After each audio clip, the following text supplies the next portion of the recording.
Ես ողջունում եմ մեր բոլոր ռադիոլսողներին եւ ռադիոդիտողներին, դուք միացել եք Գործարար ալիքին, մեր եթերում սկսում ենք աշխատանքի ուսուցումը, տաղավարում աշխատում է Ալբերտ Ավետիսյանը, իսկ իմ այսօրվա հյուրն է պատմական գիտությունների դոկտոր պրոֆեսոր Խաչատուր Ստեփանյանը, բարև ձեզ։ Բարև ձեզ։ Շնորհակալ եմ հրավերն ընդունելու համար։ Ես եմ շնորհակալ։ Խոսելու ենք բարձրագույն կրթության եւ գիտության նոր օրենքի նոր օրինագծի մասին, որը բավականին բուռն քննարկվեց հանրության շրջանում, ակադեմիական տարբեր հանրության տարբեր շերտերում, ուսանողության շրջանում։ Եկեք մի պահ հասկանանք առհասարակ ակադեմիական ազատություն ասվածին, օրինագիծը ինչպես է կարելի ասել անդրադառնում եւ դա ոնց է սահմանափակում։ Նախ ձեր թույլտվությամբ օրենքի ընդունման մոտեցմանը անդրադառնամ։ Սովորաբար ցանկացած օրենք, երբ որ օրենքի նախագիծ երբ որ դրվում է շրջանառության մեջ, տեղի ունեն կարիքների գնահատում։ Իսկ ինչի համար այդ օրենքը ընդունվում։ Անշուշտ բարձրագույն կրթությունում կան բազմաթիվ խնդիրներ, որոնց լուծման համար անհրաժեշտ են օրենսդրական փոփոխություններ, գոյություն են բազմաթիվ բացեր, որոնց համար անհրաժեշտ են հստակ օրենսդրական սահմանումներ եւ այդ առումով նոր օրենքի ընդունումը անհրաժեշտություն է։ Բայց զուտ այդ վերամբարձ անհրաժեշտությունը ասելով չի եւ փոփոխություն անուն փոփոխության չի որ պետք է անել։ Պետք է տեղի ունենա հստակ վիճակագրական հաշվարկ, պետք է տեղի ունենա հստակ փաստերի հավաքում եւ վերլուծություն։ Ցավոք սրտի նման բարձրագույն կրթության եւ գիտության մասին օրենքի նախագիծի շրջանառության մեջ դրելուց առաջ նման հաշվարկ եւ հնարավորինս հիմնավոր հաշվարկ եւ վիճակագրական փաստերի տվյալների հավաքում եւ վերլուծություն տեղի չունեցի, ինչը արդեն օրենքը դարձնում է ոչ նպատակահարմար եւ խոցելի։ Հիմա անդրադառնանք ակադեմիական ազատությանը։ Ուրեմն օրենքը սահմանում են որոշ դրվագներ, որոնք ըստ էության առաջին հայացքից կարող են թվալ, որ բուհում պետք է գործի ակադեմիական ազատություն, բուհում պետք է լինի ժողովրդավարական, բայց իրականում դրանք նույն օրենքով սահմանափակումների մեջ են դրված։ Օրինակի համար բուհի կառավարման համար սահմանվում է 3 մարմին։ Կառավարման խորհուրդ, ակադեմիական խորհուրդ եւ գիտական խորհուրդ։ Բայց ըստ օրենքի նախագծի հիմնական որոշում կայացնողը լինելու է կառավարման խորհուրդը, որը ներկայիս հոգեբանների խորհուրդն է, որը մեծ մասով, ասենք կես մասով, ոչ թե մեծ մասով ներկայացված լինելու լիազոր մարմնի կողմից։ Ուրեմն սահմանված է օրենքի նախագծում, որ ակադեմիական խորհուրդը պետք է բուհի կառուցվածքը որոշի, իսկ կառավարման խորհուրդը պետք է բուհի կառուցվածքը որոշի, իսկ ակադեմիական խորհուրդը բուհում դասավանդվող առարկաների ձևաչափերը որոշեն։ Բայց եւ որ բուհի ակադեմիական խորհուրդը հնարավորություն չունի որոշում կայացնել եւ ազդելու բուհի կառուցվածքի ձևավորման վրա, բնականաբար արդեն նրա ազատությունները սահմանափակվում են։ Եվ ստացվում է այնպես, որ ակադեմիական խորհուրդը կարող է ցանկանալ մի բան, որը որ բուհի կառավարման խորհուրդը կարող է թույլ չտալ, իսկ բուհի կառավարման խորհուրդը ըստ այս նախագծի խիստ քաղաքական եւ հայեցողական է։ Ինչի համար, որովհետեւ կեսը նշանակում է լիազոր մարմին։ Այստեղ էլ խոսելի տեղեր կան, որովհետեւ լիազոր մարմինը ինքը օրենքը չի չափանիշներ սահմանում, թե այդ լիազոր մարմնի կողմից ինչ չափանիշ ունեցող տեխնազներ կարող են հավակնել բուհի կառավարման խորհրդին։ Իսկ բուհի կառավարման խորհրդին պետք է տվյալ բուհին բուհի ոլորտին եւ ուղղությանը համապատասխան մարդիկ ընդգրկվեն եւ դա պետք է օրենքով սահմանվի։ Ստացվում է այնպես, որ արդեն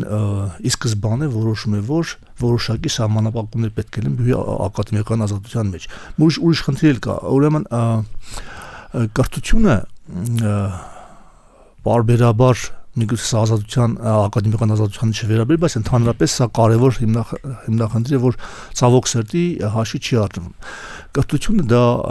անընդհատ կտրուկ փոփոխություններ չի սիրում։ Իսկ երբ որ բուհի գործունեությունը պայմանավորված է, կախված է մեծապես կառավարման խորհրդից, իսկ կառավարման խորհուրդը քաղաքական ընդդիմություններից հետո պետք է փոխվեն 5 տարի մեկ պետք է փոխվեն եւ քանի որ լիազոր մարմինինքն է որոշում իր կազմը կարող է բարբերաբար փոխել նամանավանդ այդտեղ օրենքում նաեւ կետ կա որ եթե երկու անգամ բուհի ռեկտոր չի ընդրվում, բուհի կառավարման ազգային ժողովի օրինակով է ավելի շատ երևի վերցված, որ եթե երկու անգամ խորհրդարանը վարչապետ չի ընդրում կամ կառավարության ծրագիրը չի հաստատում, ինքնաբերաբար լուծարվում է օրենքի։ Հիմա այստեղ որ պետք է իսկապես մասնագիտական լուրջ հետազոտություն արվեր եւ հայեցակարգ մշակվեր նախապես։ Եվ եթե կառավարման խորհուրդը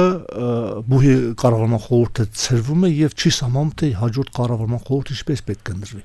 բայց կրթությունը այսպիսի փոփոխություններ չի սիրում։ Պետք է հստակ ռազմավարություն մշակել թե մենք ինչ ուղղությամբ պետք է գնանք եւ դրան համապատասխան նոր օրենսդրական նախաձեռնությամբ հանդես գանք եւ թույլ չտանք որ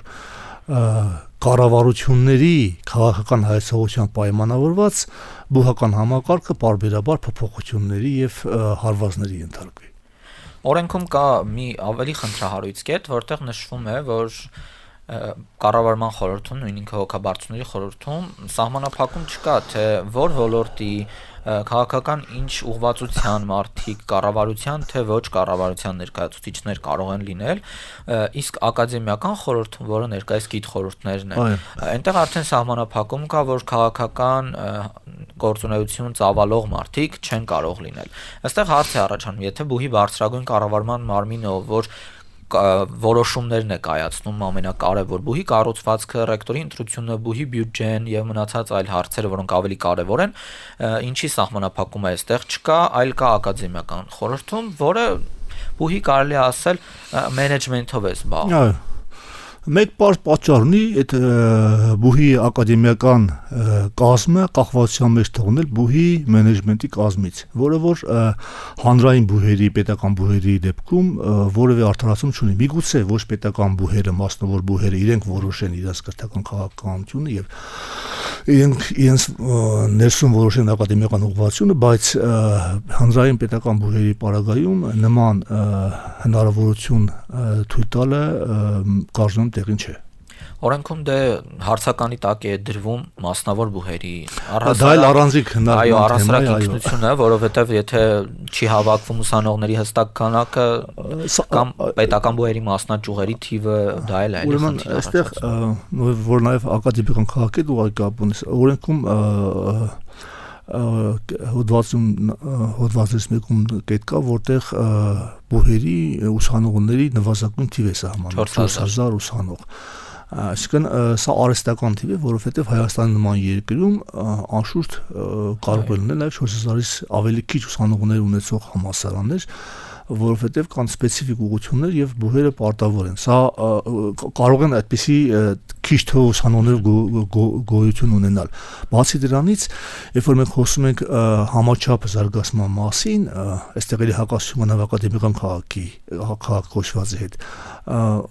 Մարզերում, ճիշտ է, ակադեմիական քաղաքով ըստ էության մարզերի բուհերը վերանում են, որը նույնպես սխալ է։ Փաստորեն 4000 սահմանափակումը կրկնակի անգամ վտանգում է մարզերում համաչափ զարգացումը։ Մարզերում բուհեր պետք է լինեն անկախ իրենց ունեցած ուսանողների թվականակից, որովհետև դա ոչ միայն կրթության խնդիր է լուծում մարզերի բուհ, այլև մարզերում կոլորիտ, մտավորականության առկայություն, երիտասարդության առկայություն եւ այլն։ Երբ օրենքի նախագիծը դրվեց քննարկման, եթե չեմ սխալվում 120 էջից ավել էր։ Մասնագետները անընդհատ բոյկոտում էին, որ չի կարելի օրենքի այս ծավալով նախագիծը դնել քննարկման, անել 2 շաբաթով։ Ազգային ժողով դեռ չի գնացել, օրենքի նախագիծը սպասման փուլում է անընդհատ, բայց մենք ունենք նախադեպ եւ օրինակ, որ կարելի է ասել այս օրենքի պապիկը, այս մի քանի տարի առաջվա օրենքը հակասահմանադրական ճանաչվեց։ Բուհերի ինքնավարությունը խախտելու մասով սահմանադրական դատարանը ուներ նախադեպ, որքանով կարող ենք մենք որ ասում եմ հույս փայփայել, որ այս օրենքն էլ հակասահմանադրական կճանաչվի, որովհետև բազմաթիվ դրույթներ կան, որոնք խախտում են բուհերի ազատությունը, բուհական ակադեմիան, դրա հետ մեկտեղ նաև լուծարում են 4-ից 5 օրենք, որոնք նաև վերաբերում են ազգային գիտությունների ազգային ակադեմիային, բուհական կրթության վերաբերյալ ու այդպիսի տարբեր օրենքներին։ Եվ մի պահ կարելի է նաև խոսել ուսանողության մասին, որովհետև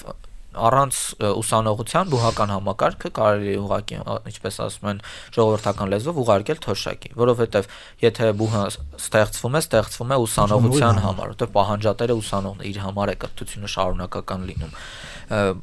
Օրենքի նախագծում կան կետեր, որտեղ բուհական ղեկավարման մարմիններում ուսանողների տարբեր թվեր են նշված։ Միտեղ նշված է մինչև 10, միտեղ 25% եւ այլն, այդ տատանումը կա, իսկ հիմա գործողում մինչև 25% սահմանաչափն է նշված։ Եվ կա նաև կետ, որտեղ ուսանողական կառույցները, դրանք ուսանողական գիտական ընկերությունները, ուսանողական խորհուրդները, դրանք կարելի ասել լուծարվում են եւ ամեն 3 ուսանող կարող է ինչ-որ ուսանողական կառույց ձևավորել։ Այստեղ կարող ենք փաստել, որ փորձ է արվում ուսանողությանը բուհի կառավարման մասնակցությունից դուրս մղելուն։ Մի քանի հարց է հասցրել հարցերը տարբեր ձևով։ Նախ հակասահմանադրական ճանաչելու վերաբերյալ այստեղ էլի պիտի բախվենք այն խնդրին, որ կրթությունը չափից ավելի քաղաքականացում է եւ եթե այդ օրենքը հակասահմանադրական ճանաչվի, դա ոչ թե կրթության հիմնախնդիրներով պայմանավորված կլինի, այլ պարզապես քաղաքական որոշում կլինի, ինչ-որ քաղաքական հաշվարկներից ելնելով։ Եվ ճիշտ կլինի, որ հակասահմանադրական ճանաչվի, որովհետեւ այնտեղ մեկ օրինակ բերենք ասենք առաջ բուհերում ղեկավար Սկանդոնի վարիշների տարիքային սահմանափակում կա 63 օրինակ կամ 65 թոշակի տարիք, որ բուհերի դեպքում չի արդարացնում։ Ես անշուշտ գոհ եմ, ուրախ կլինեմ, կողմ եմ, որ երիտասարդները ներգրավեն, ես ինքս երիտասարդ եմ, 41 տարեկան դոկտորական հատնախոսություն եմ պաշտպանել, ուրախ եմ դրա, բայց դա չի նշանակում, որ փորձառու մասնագետները դուրս մնան, այո, անշուշտ իրականում այդ 63 տարեկանը գիտնականի համար դա աշխատանքի եռուն տարիք է եւ նա կարող է մեծապես ներդրում ունել ոչ միայն գիտության մեջ, այլև բուհական կառավարման համակարգում։ Սա հակասահմանադրական, որովհետեւ աշխատանքի սահմանադրությամբ ինչ-որ հակասության մեջ է մնում եւ այլ բազմաթիվ դրվագներ։ Եվ պետք է որ հակասահմանադրական ճանաչվի, բայց ենթադրում է քաղաքական հիմնավորմամբ, քաղաքական դրդապատճառներով դա կարող է լինել։ Անմա ասենք ուսանողներին։ Ուրեմն օրենքում միտեղ ուսանողական խորհուրդ է ասում, միտեղ ուսանողական խորհուրդներ չի հստակեցում, մի բուհում քանի ուսանողական խորհուրդ կարող է լինել, մեկը թե մի քանիսը, իսկ այստեղ էլ ամորֆ է ասում, ինչպես ճիշտ նկատեցիք, ստացվում է, որ յուրաքանչյուր 3 հոգի կարող է ուսանողական խորհուրդ դե դեպքում ովքեր են ներկայացնելու այդ ուսանողական խորհուրդներից գաղափարը կորում է։ Սա բաժանիչ որտիրես կամ ուսանողական այդ միավորումը փոշիացնելուն ուղղված քայլ է, որը որ էլի հղի է վտանգավոր հետևանքները գոնե քաոսի է վերածելու։ Իդեպ ներկայացական բուհի կառավարման խորհրդում գործող օրենքում հստակ 25% չափաբաժին կա։ Այս դեպքում նախ թիվն է խիստ փոքրացված կառավարման խորհրդի 12 բուհի կառավարման դեպքում 12-ը երբ որ տարբեր մասնակիցներ պետք է լինեն շատ քիչ է, որից 6-ը արդեն լիազոր մարմնի բաժին է, մնացած 6-ից բնականաբար պետք է լինեն դասախոսներ 6-ից 3, եթե նոր օրենք ներկա օրենքով նայենք 6-ից, նոր օրենքում էլ է այդպես 25% մասնաբաժնով, բայց մինչև 25% է նշված, որովհետև այդտեղ արդեն կդառնա բուհի հայեցողությամբ։ Բուհը կընտրի մեկ ուսանող, այստեղ էլ խնդրահարույց բան կա, որ շատ բաներ դրված են բուհի հայեցողությամբ, որը որ ըստ էության էլի կարող է կամ կախման մեջ ուսանողությունը կամ քաղաքական հայեցողությամբ որոշել թե տվյալ բուհի ուսանողությունը որ չափով պետք է ներգրավված լինի։ Եթե մենք գնում ենք բուհերի ինքնավարության ճանապարհով եւ քանի որ բուհը ստեղծված է նախ եւ առաջ ուսանողների համար, այս տեսակետից ուսանողների շահերը մեծապես ոտնահարվում են։ Կարող են ոտնահարվել։ Ուսանողության մասով եթե նորից խոսքը գնանք ուսանողությանը դեպի տանենք, կառավարման օղակներում ֆակուլտետային գիտական խորհուրդների մակարդակով օրենքը սահմանում է, որ նոր օրինագիծը սահմանում է, որ մինչև 10% կարող է լինել, այսինքն մինչև 0-ն էլ է 10%, մինչև 1%-ն էլ է 10%, դա թողնվում է ֆակուլտետի գիտական խորհրդի հայեցողությանը եւ արդեն ակադեմիական խորհրդում մինչև 25%։ Այստեղ դառնում է, որ արդեն բալանսային տատանում կա ներկայացվածության խնդրի։ Ես սկզբում նշեցի, որ օրենք ընդհանրապես բուհական համակարգում, ցանկացած համակարգում կարող են լինել խնդիրներ, եւ այդ խնդիրները պետք է հետազոտել։ Ըստ էության խնդիրների հետազոտություն չի իրականացվել եւ որոշումները կայացվել են ոչ թե խնդիրները լուծելու համար, ասենք օրենքի նախագիծը առաջ եկել ոչ թե խնդիրները լուծելու համար, արկա խնդիրներին լուծում տալու եւ սահմանում տալու համար, այլ նոր խնդիրներ առաջ բերում։ Եվ ես փաստորեն այս անտրամաբանությունն է գործել եւ ճիշտ նկատեցիք, սա արդեն խնդրահարույց է, որը որ էլի թողնվելու է բուհի կառավարման հայեցողությանը, որը որ ուսանողների դեպքում արդարացված չէ։ Օրենքի հիմնական մեխերը, երբ որ քննարկման ժամանակ հանրային քննարկման նախարարությունը միշտ ասում էր. մենք ուզում ենք զերծ մնալ բուհական քաղաքականությունը, սովորական մեր արդի ամենօրյա քաղաքականությանը ցույց միաձուլելուց, քաղաքական ոչ մի պաշտոն, քաղաքական կուսակցական ինչ որ պատկանելություն եւ այլն այս ամենով զերծ ենք պահում այս օրենքի ընդունմամբ։ Բայց մենք ներկայությամբ էլ նայում ենք, որ բուհերը հիմնականում ղեկավարում են կամ քաղաքական մարդիկ, կամ խիստ քաղաքական պաշտոն ունեցող մարդիկ, կամ կուսակցական պաշտոն ունեցող մարդիկ, որքանով է կարելի ասել լիազոր մարմինը այս հարցում կոմպետենտ, այս օրինագիծը առաջ մղելով եւ որքանով կարող ենք մենք վստահ լինել, որ քաղաքական դաշտից հեռու կմնա բուհական համակարգը։ Դատելով արկա իրավիճակից, պես դուք նշեցիք, գոնե ազնիվ չեն։ Իսկ եթե դուք մտադրված եք բուհերին հեռու բայել քաղաքականից, առանց այդ օրենքի ընդունման կարելի առաջին քայլը անել եւ բուհերը ապա քաղաքականացնել։ Ինչպես ճիշտ նկատեցիք, այսօր բուհերի կառավարման խորհրդի ղեկավարները քաղաքական գորիչներ եւ իրենք լուրջ ազդեցություն են թողում բուհի կառավարման վրա։ Եվ եթե դու առաջարկում ես անել մի բան, որը դու հիմա չես անում, վստահություն չկա, որ այդ օրենքը նպատակ ունի բուհերը ապա քաղաքականացնել եւ այնպես չի, որ գործող օրենքը իրավունք է տալիս քաղաքական գործիչներին անպայման զբաղվել բուհերի կառավարմամբ։ Գործող օրենքն է նման հնարավորություն չունի, բայց արվում է։ Եթե ես հիմա մի պահ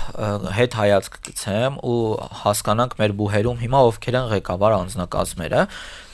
Հայաստանի ամենամեծ բուհում Երևանի պետական համալսարանում հոգաբարձուներ խորհրդի նախագահն է, պաշտպանության նախարարը Սուրեն Պապիկյանը, մյուս բուհերում անգամ կրթության, գիտության, մշակույթի եւ սպորտի նախարար Ժաննա Անդրեասյանը, ով որ ոլորտը համակարգող նախարարն է, երկրի նախագահն անգամ Վահագն Խաչատուրյանը, քաղաքացիական պայմանագիր կուսակցության վարչության անդամներ եւ նմանատիպ այլ մարդիկ, ովքեր ղեկավարում են բուհերի կառավարման խորհուրդներ, ակնհայտ է դառնում, որ տվյալ անձնավորությունները, ովքեր ունեն քաղաքական ինչ-որ ազդեցություն բուհերի վրա կամ հասարակ երկրում, իրենք կարող են նաեւ ազդել տվյալ բուհի ռեկտորի վրա, ակադեմիական խորհուրդների, գիտական խորհուրդների վրա։ Այստեղ մենք նորից բացառում ենք ակադեմիական ազատությունը ասվածը։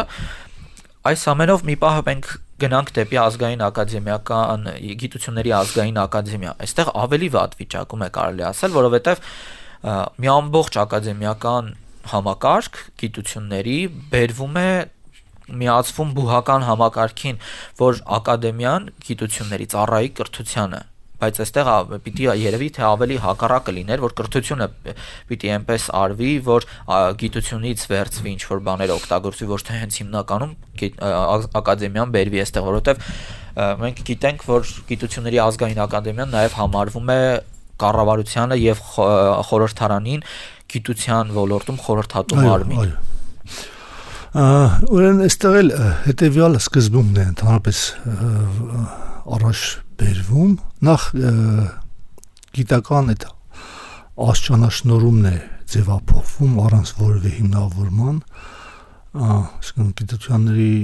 եթե հիմա գոյություն ունի գիտական երկու տեխնացու դոկտոր, դրանք միանում դառնում են մեկ եւ չի հստակեցում օրենք թե օրենք ընդունումից հետո դոկտորը այս գործող կարգով դոկտոր եւ տեխնազուն ինչ կարգավիճակում են հայտնվելու, եթե արհեստականորեն հավասարեցում են դա սխալ է, որովհետեւ դրանք տարբեր գիտական աստիճաններ չկան ըստ էության։ Հիմա անդրադառնալով բուն ակադեմիային, էլի արհեստական բացատրություն է բերում առանց որևէ հիմնավորման, որ պետք է կրթություն եւ գիտություն համատեղել։ Անշուշտ կրթություն եւ գիտությունը պետք է համատեղել, բայց սա արհեստական չպետք է լինի եւ որոշ դեպքերում այնպես որ պարտադիր պետք է համատեղել։ Հետազոտական կոմպոնենտը անշուշտ որոշ պարագաներում պետք է առանձին պահել, որը որ կարող է բխել դրվյալ ոլորտի առանձնահատկություններից։ Իսկ աշխարհում կան բազմաթիվ երկրներ, որտեղ գիտությունների ակադեմիաները գործում են եւ դրանք մեծ արդյունավետություն ունեն։ Եթե մեր գիտությունների ակադեմիան արդյունավետ չի գործում դիցուկ, պետք է մտածել դրա արդյունավետությունը մեծացնելու մասին, ոչ թե դա վերացնելու կամ դրա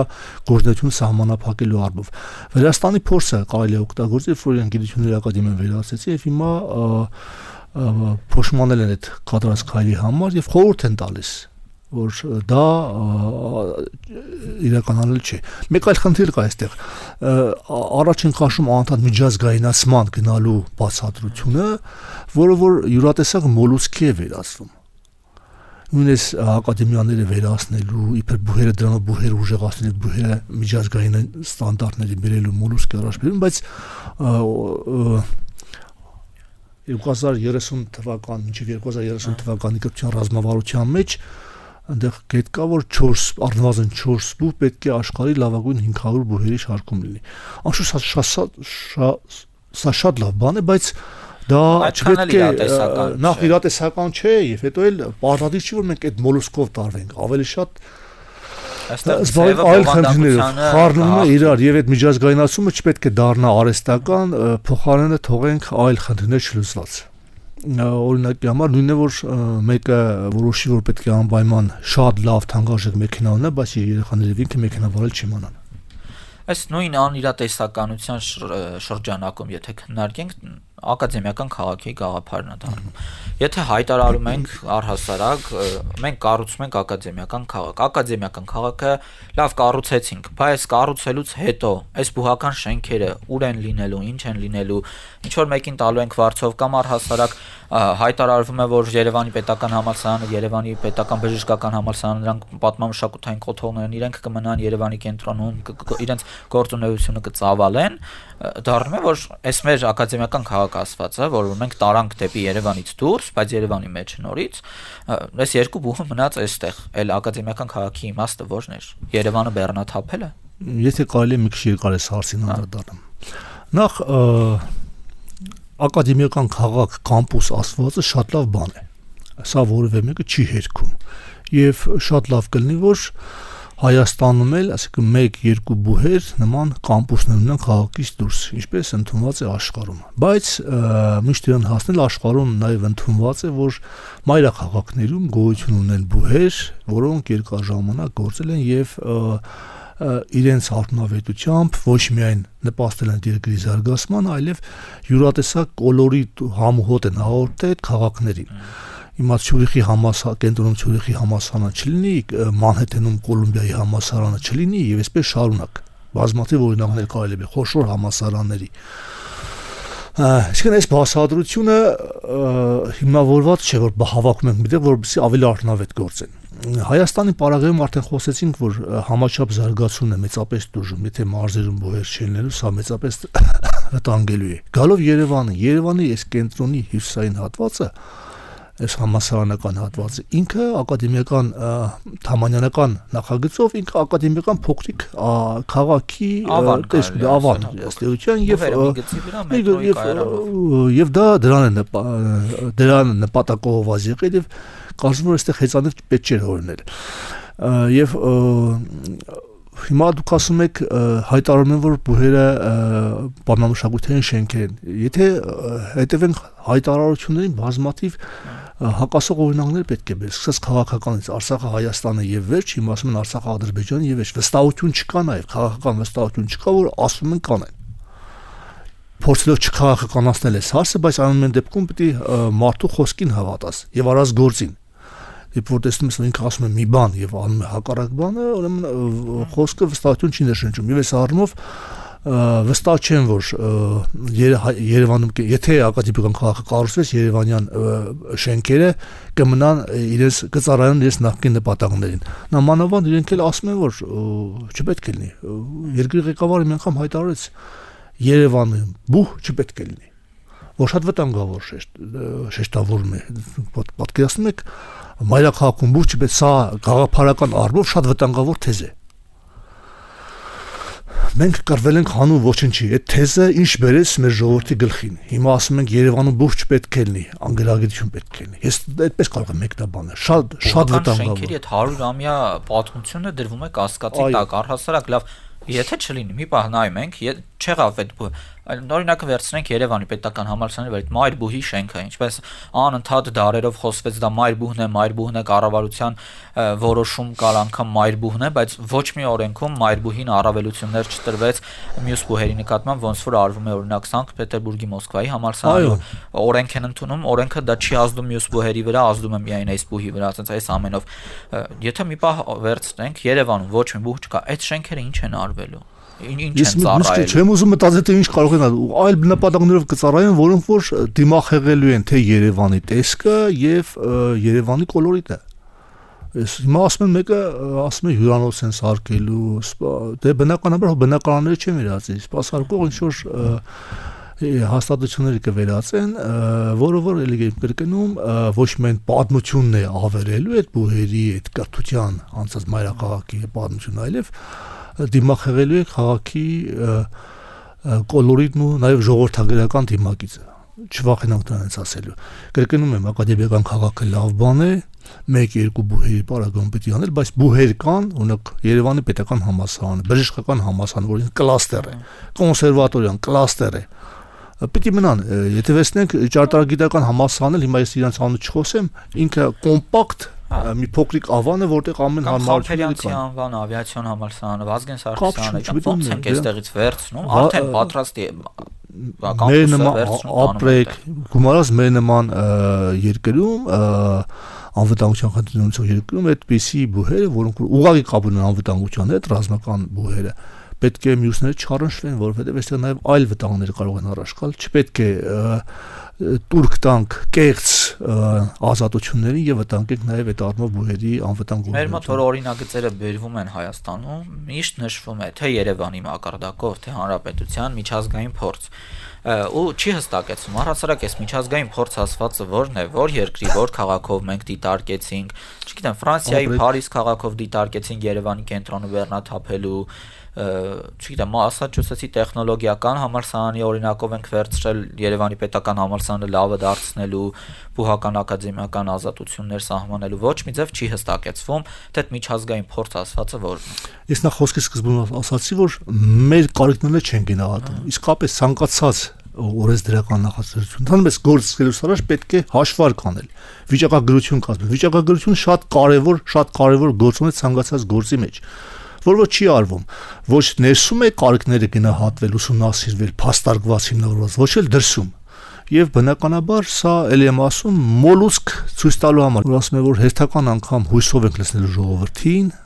որ հեսա ակադեմիկական քաղաք ենք ունենալու եւ այդ ակադեմիկական քաղաքը չի լինելու հիասթափեցնելու ենք։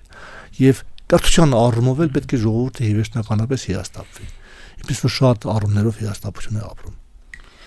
Եկեք այս նյոտայի վրա էլ իրականում ավարտենք, քանի որ մեր եթերաժամանակն էլ է, սպասենք զարգացումներին, հասկանանք առհասարակ, երբ օրինագիծը գնա խորհրդարանում ինչ զարգացումներ կլինեն, փոփոխությունները ոնց կլինեն, որովհետև դեռ մենք փոփոխված տարբերակը օրինագծի չենք տեսել, ու չենք էլ կարդացել, հասկանանք ինչ են լինում, ինչ է արվում բուհական համակարգի գիտությունների ազգային ակադեմիայի եւ առհասարակ բուհական մեծ զանգվածի հետ։ Շնորհակալ եմ, որ մեր հետն եք։ Իսկ ես հիշեցնեմ, որ դուք դիտում կամ լսում եք աշխատանքի ուսուցումը տաղավարում աշխատեց Ալբերտ Ավետիսյանը, մենք խոսում էինք բուհական համակարգից եւ բարձրագույն կրթության եւ գիտության մասին նոր օրինագծից, իսկ իմ այսօրվա հյուրն էր պատմական գիտությունների դոկտոր պրոֆեսոր Խաչատուր Ստեփանյանը։ Կհանդիպենք։